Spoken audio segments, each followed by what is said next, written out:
the Mad Hatter here, the show, the podcast, the purpose, the passion, and I'm here with the legendary D-Reck from, I don't know if is it right for me to still say Wreckshop? When I say D-Reck, I always immediately say Wreckshop Records. In my mind, I see the whole thing. I see the logo and everything. Is that still appropriate? Yeah, Wreckshop's still appropriate, man. Okay. As long as I'm alive, Wreckshop's gonna be alive, man. I just had to ask. I just had to ask. And here's the other thing too, because you do so much. You're an entrepreneur, so I wasn't really sure of how to introduce you. Do you say entrepreneur, CEO, record company exec, businessman? Because you wear a lot of different hats. Yeah. And I think you are a true entrepreneur. And to me, a true entrepreneur is somebody that'll wake up tomorrow and say, you know what? I got this idea of something that I want to try, and you'll try it. Yeah, man. It might fail, but you'll try it, and I respect that. So that's why I'm like, I don't know what his true, what's on the business card. Man, I'm gonna be honest. It's a businessman. It's a businessman, and I just I like seeing things come into fruition, man. And if I can take something and breathe life into it, whether it's an album, some music, I look at all of it like it's art. Mm-hmm. I feel a business plan to me ain't nothing but like art, And now, is this from family? Did you learn this from family? Because I want to go back. I want to find out where is Wreck from, and I know you got family that also dibble and dabble in all y'all entrepreneur experience. Y'all seem to be very close. Yeah. And is this a family thing? Because it seems to me sometimes entrepreneurs get that spirit because maybe it was something they saw, but sometimes it's just something, they just that little outlier. There's an outlier in the family that gets the rest of the family moving. Man, my dad, I know for sure, tried a lot, has always been an entrepreneur, what I mean? So I did have a chance to see it, from the outside in. But then I feel like I was born with it too, because real quick, I'm gonna make the story quick. I used to cut yards in the neighborhood, right? Okay. And then my grandfather, he had about 4 or 5 lawnmowers. He had tools, shit, all kind of stuff in there. So one day, 2 of the ladies wanted me to cut their yard at the same time, and I couldn't do both yards. So I called my cousin. I say, man, you cut the other one. Mm-hmm. And I gave him half the money. Then I started picking up more yards, and then I started having other people cutting the grass. And my grandfather saw that, and he went off on me. He was like, you lazy, you don't want to. And I was just sitting there, and I carried that with me for a long time in my life. And then I grew up, I was like, man, I was just being a broker, man. You know what I'm saying? Nah, I didn't see nothing about that being lazy, but that's from a different time too. Yeah. So the way his brain took that in as you being lazy and you not doing the work. Yeah. But I think that was that tells me that you were a very smart businessman at an already early young age. You could already figure out, you know what? I can still make half the money and get other people to do the work. I mean, that's a businessman. I mean, somebody gotta make it happen. Somebody gotta make it happen. I hope that he had an opportunity to see you now, like, son, I was wrong. Yeah, I hope he's proud of me too, man, because that was the rock in my life. But yeah. Now you also, when I think of you and your family, I think ball players. So I don't know how much ball playing you did, and also I want to know where Wreck is really from, because I always think Beaumont is where y'all from, and you just came in and took over Houston, but I don't know if that's the case. I'm from Beaumont. Okay. Yeah, we spent a little time in Atlanta just because my brother was playing for NFL for the Falcons. Okay. So that little time that we spent there, but I picked up on a lot of music business stuff in Atlanta. I started in entertainment there, but I'm from Beaumont, and then we double back here. So what happened with the music? Who sat down and said, you know what, this is what we should be doing? And obviously you could have started in ATL, but something made you come back to Texas. I started in Atlanta. Did you? See, I didn't know. I don't know. Yeah, I got to hear some of this story. I had a company called Gemini Entertainment. Okay. I had a business partner named Dwayne Stokes. Me and him started that together. And my first artist was a guy named Tiger Graham. He's kin to the Graham brothers. That's his cousins. That was in Silk. Wow. So when he left the group, well, really, he got Keith Sweat kicked him out the group. And I had a recording studio at the time. So he was recording in the studio, and then it looked like a good idea. You know how he was in the group, so he ought to better do well. And spent a lot of money, lost a lot of money, learned a lot. And then that's when I was coming back and forth to Houston, and that's when I was like, this is how this need to go. And I didn't want another partner at that time. And I wanted to make sure that people understood it was my vision and what I was doing. So I named it after myself, Wreckshop D-Reck. And then, yeah, that's how that got started. Pat was my first artist. I signed him, man. I remember my brother looked at me like, man, you gonna give somebody that amount of money? And what made you sign? Because a lot of people may not know that story about Fat Pat signing with your label. What was it about him? Because I've only met Pat. I've seen him about 3 times. Yeah. And it was a good brother. I remember he saw me, and this one, everybody used to see me in the blue car that I got. He's like, I'm born next year like you had. I'm like, I didn't even know he knew who I was. Yeah. And that's the one thing I always remember about him in the front of some club saying that to me. But what was it about him to you that was special? Pat and Kiki together or separately, period, they was just stars. They just jumped out.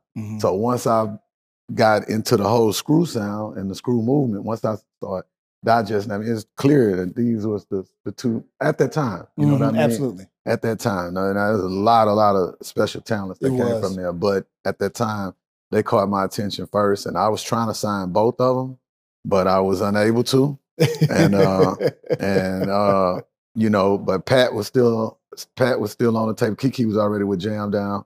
And me and Pat got together, man, and then unfortunately, you know, we didn't get a chance to ride out as long as we could have. How did that whole first meeting even go, man? How did that whole thing really go? Wow, that's a story in itself, man. So the first time I was supposed to, well, when I met Pat, Terrence Tubbs introduced me to him. No, Terrence Tubbs manages H-Town. Yeah. So T Tubbs, through my other partner named T-Skis. You know, like, it's crazy all of the layers I went through to even get to them. And they had did a show in Beaumont, so I just worked back. Who did the show in Beaumont? Who'd you talk to? And that's how I got to Pat. And you know, we talked about it. He was supposed to come fly to Atlanta to really sit down and get to know me. And the first time I went and bought the tickets, him and Kiki was supposed to come. I bought 2 tickets for him and Kiki, and I bought T-Tubbs and a ticket. Kiki wasn't coming. I didn't know he was already signed. Pat didn't have no driver's license.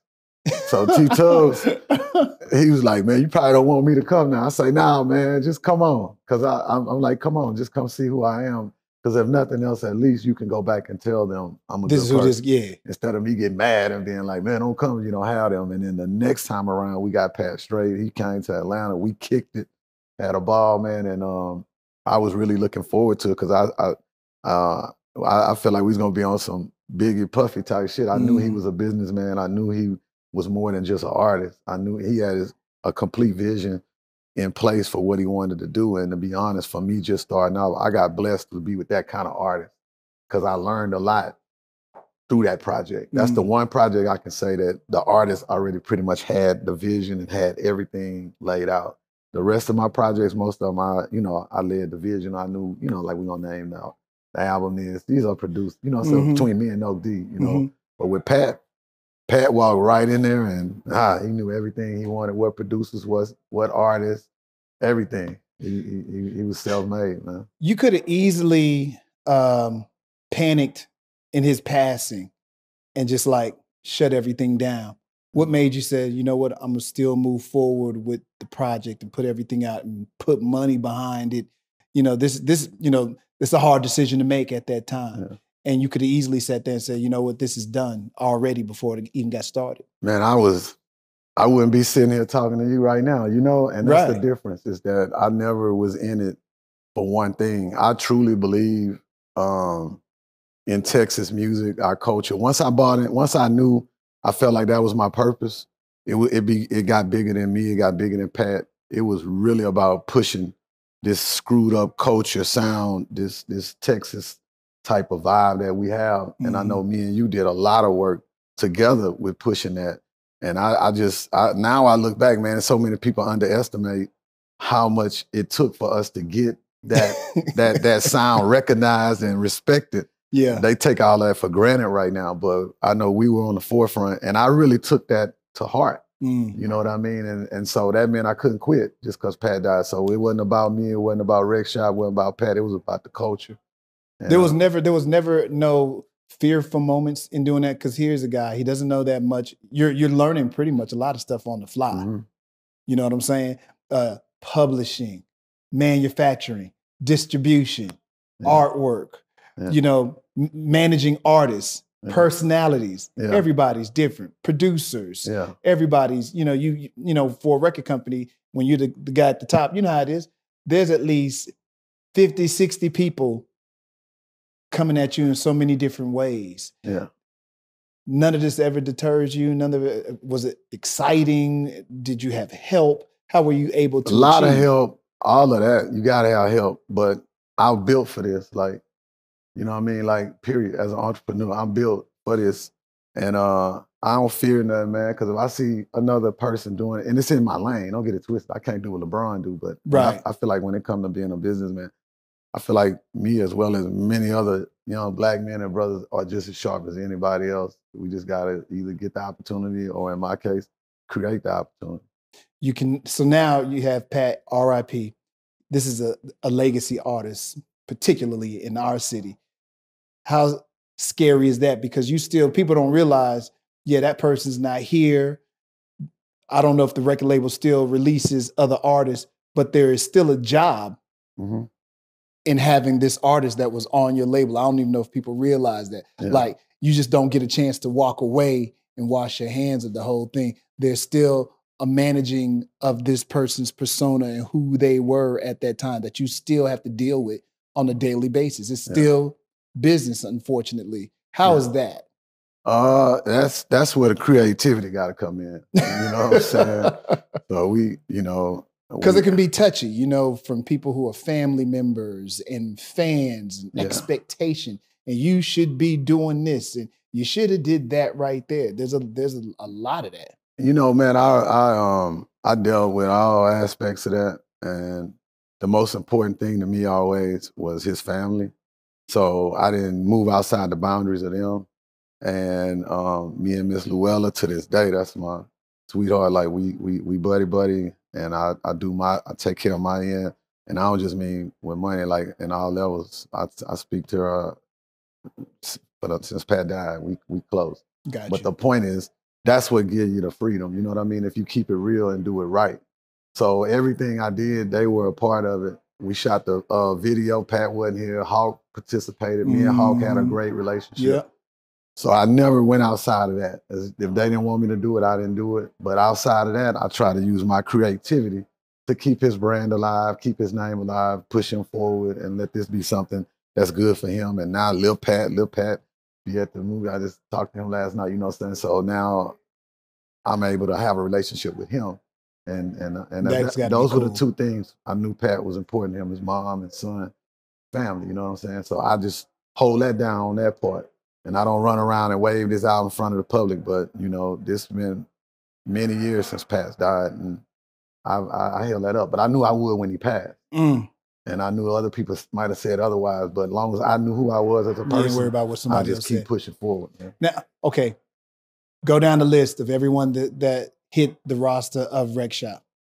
After Pat, ESG came in, and he became kind of the staple, the backbone of what we was doing. And then now, you know, of course, D got it, and Tight Eyes and all them. I developed them kind of, you know, throughout the process. D got it, Sonny Bobo, Pimp Tight, that's Tight Eyes, Sean P. And then we had Big Mo, you know what I mean? That's a special. Yes. Mo was the one I actually took the ride with. Like, we you know, we actually was on the road, and we went all over the country together, man. And Mo was so special to us.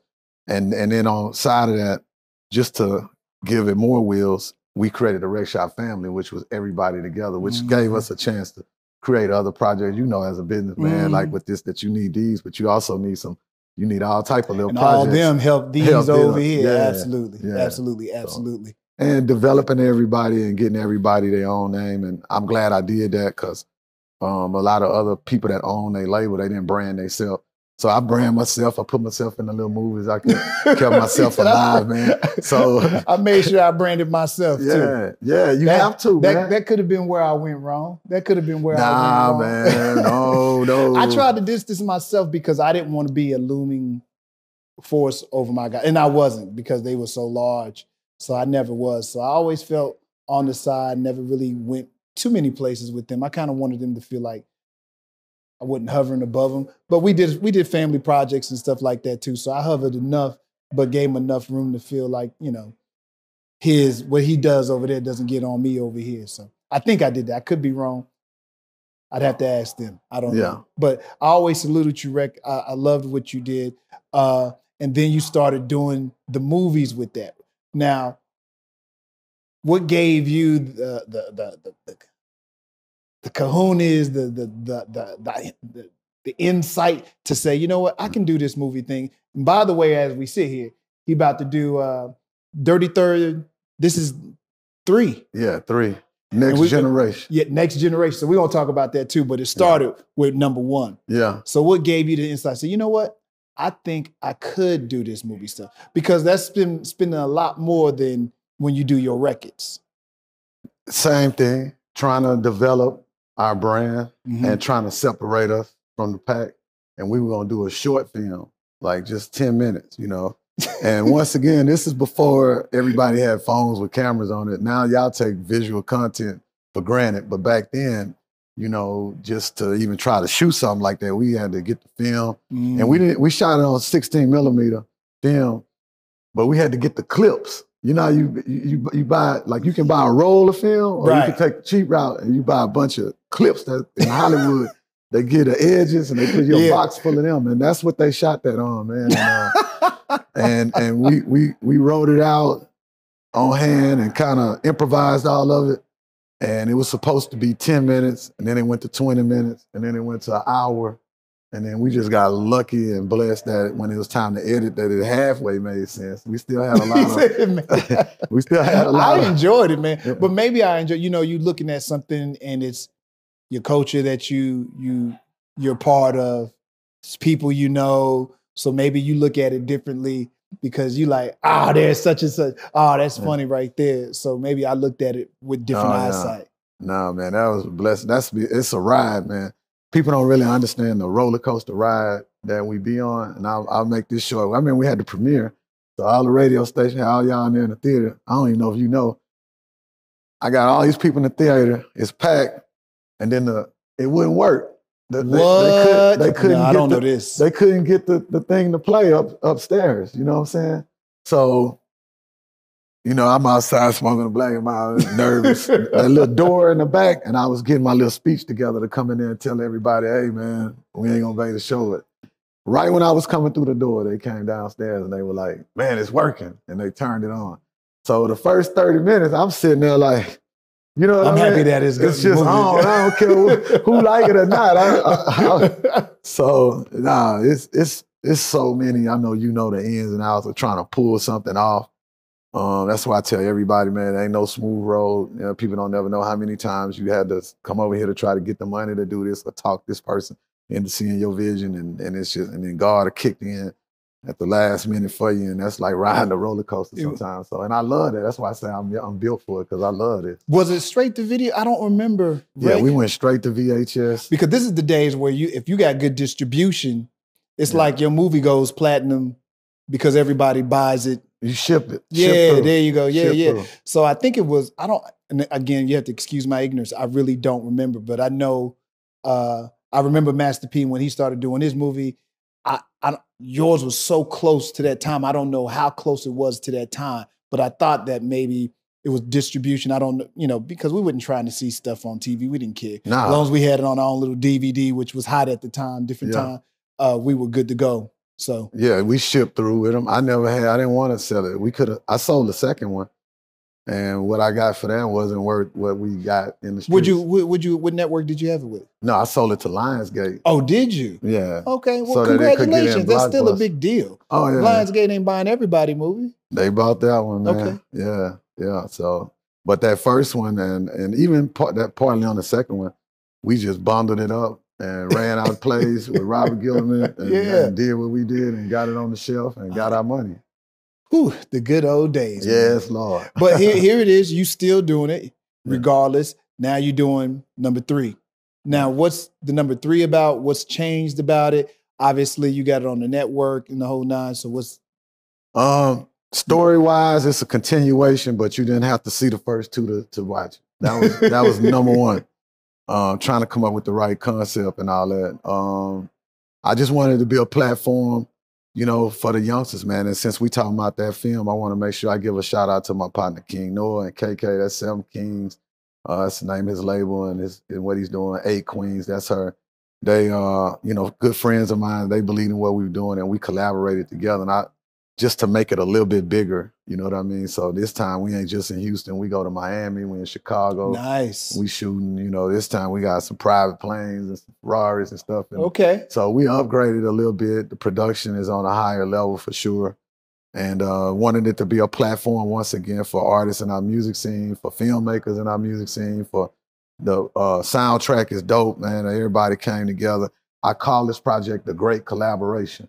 So that's all we pushing, man, because I'm really excited about our music scene is growing. We got a lot of influx of exterior people coming. So it's very important that we collaborate together now. And I mean that on all levels, whether it's filmmakers, whether it's writers, we got to start working together right now. And I wanted this project to be a moniker for that, you know what I mean? So people could see that we can come together. And I think we did it. The film came out great.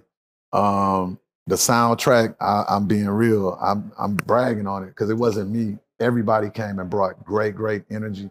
It's good synergy between the young cats, the Propanes, and the Fast Lanes, and Young Al. All them came, brought A+ effort, and then all the OGs came. Slim came, set the standard. Kiki came, killed it. Pokey.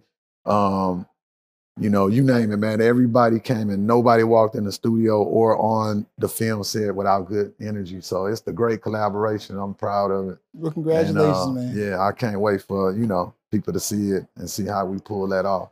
D-Reck, ladies and gentlemen. Few more questions I got to ask because you're an entrepreneur, and this is important to me and for other people to see. You're a serial entrepreneur. Records is not the only things that D-Reck is involved in. Run through just some of the other things that you got your hands in. Currently, right now, bail bonds. I'm gonna plug it. ASAP bail bonds. Hopefully you don't need us, but if somebody do, then send them to us. But now, bail bond companies, I started. And what made you get into that? I had to. I had to. Like you were there when the big disruption came with the music industry. Yeah. And I got away from it. And I always told people, the most important thing that comes first is manhood. And I wanted to be able to continue to take care of my family and be able to do what I need to do. So it was kind of a moment in time where I was like, I felt like I was just throwing stuff at the wall, wasn't sticking with the music.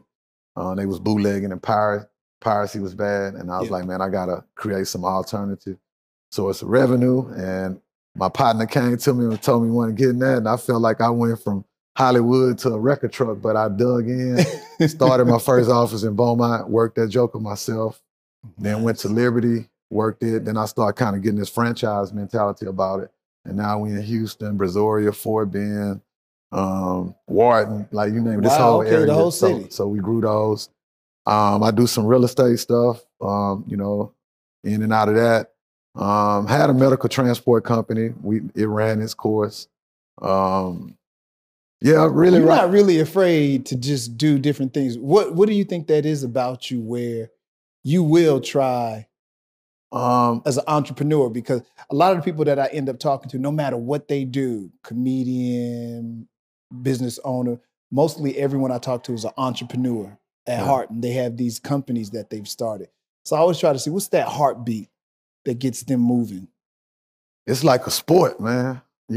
So if you're good at it, you're gonna want to do it. I like building. I like helping people. I like, and now it's a new formula to it. A lot of it now that I do, I move towards, of course, first feeling like it's gonna be something successful, and then secondly, seeing a person that can man it. Because I can't man all these things. So on small businesses and stuff, it's gonna be on the backbone of somebody's not only money but sweat equity. And so when I see a talent, just like with an artist, you see talent in somebody and they got something going, man, they got a hot dog stand and you can tell that they going, and all they need, that's the type of partnerships I look for. And I just try to bring whatever energy I can. I bring my experience in terms of helping them structure the stuff properly, getting all their stuff in order and let them do their thing. And that's been working for me. Just investing in people. Is there any, because I've never heard you say any mentors, anybody that pushes you in these directions that's giving you this? Honestly, man, if I would have had a mentor, I'd be worth $100 million. Because I know when we was rolling, somebody would have said, "Come here, boy, you got too much. Sit down," because there's some moves I didn't make right then. Right. That I wish I would have. So no, I never. That's you know, even I know disrespect. I love my dad to death, but he wasn't that type of father. I didn't have that. So I've been pretty much like Kiki, self-made. Like my dog Kiki. I really feel like that. But I learned from everybody I'm around, and my biggest blessing has been the people God put in my life. So I would never try to take credit for nothing. I've been blessed to work, just like with those artists, the producers, the No D's. We did the Wreckshop together, Laura. Like, I've been blessed. And now I'm working with, some of the best talent that's out here right now, you know what I'm saying? Even helping me across the board. Notorious, the D-Boys, even still now, I'm working with DJ X.O. and we got some projects going together. So just I love that guy. Tapping into people, and even with the bail bond stuff, my business partner, Thomas Snyder, like without him, I wouldn't have been able to do that. So it's always a mixture of what I know and what I think the people God put in your life, and just not thinking you know everything and learning from everybody around you, What's been your most, in your opinion, your most successful, when you think D-Reck successful because of this? Or what is success to D-Reck even better? Oh man, success is that feeling you get when when nobody ain't looking and you feel like you can pat yourself on the back and say, "Well done." That's what success is. Because like I know sometimes you don't feel that way, and but if you try to do things to the best of your effort, and you didn't. Because sometimes you didn't leave it all on the field. Sometimes you might have been distracted. Sometimes you fumbled. Sometimes you wasn't prepared. Especially growing up back then. Sometimes I was drank too much drink and I was late. All that type of stuff. Yes, sir. Those are the mistakes that you learn from. And when you grow up and kind of get to be some old wise men like we should be right now, hopefully you look back and But the overall thing over it all, man, I have no regrets. I'm just thankful to God, and I just want to keep on scoring some touchdowns, man. When they see this, the movie should be out. Where will they get the opportunity to see? And can they see the other Dirty Thirds as well? Yeah, Dirty Third 1 is on Tubi. Dirty Third Part 2, you got to go to YouTube because I sold that one and Lionsgate got it. And hopefully nobody at Lionsgate ain't looking. I ain't worried about it. But yeah, you catch that one on YouTube. And then this Dirty Third Part 3 is crazy because right now we're on schedule to be on Tubi, Amazon Prime, like most of the streaming platforms. Nice. But there's also a potential deal on the table. So so he can't. If that happens, then that'll get disrupted. But we got both of those going. Also, stay tuned for the DJ Screw things we got coming out, man. They got I don't want to get ahead of myself, but yeah, they got some big things brewing in terms of him and a life rights film with Sony and some other stuff. Oh yeah, man. When that happens, it's gonna be a beautiful day for our city because that's gonna be our time. You can't talk about Screw without talking about our whole music scene. It was about 10 years or 12 years of it. Yeah. And I'm praying this deal gets all the way there. It's close though. Yeah. It's happening. Yeah. It has to happen. He's deserving of it to happen as well. Yeah. You deserve it too, man. Appreciate you, man. For sure. D-Reck, thank you so much, man. You know the respect, man. And you know how much I love and appreciate everything you always done for this music scene. And I know. And man, and I'm just as proud of you, man. That's just an honor to be here. It's nice to even hear you say, I appreciate your time too, because I heard her going over your schedule and it does not sound good. So I'm gonna let D-Reck get out of here. Thank y'all. Appreciate you, D-Reck, once again, my man. For sure, Good luck to you, brother. Okay, thank you.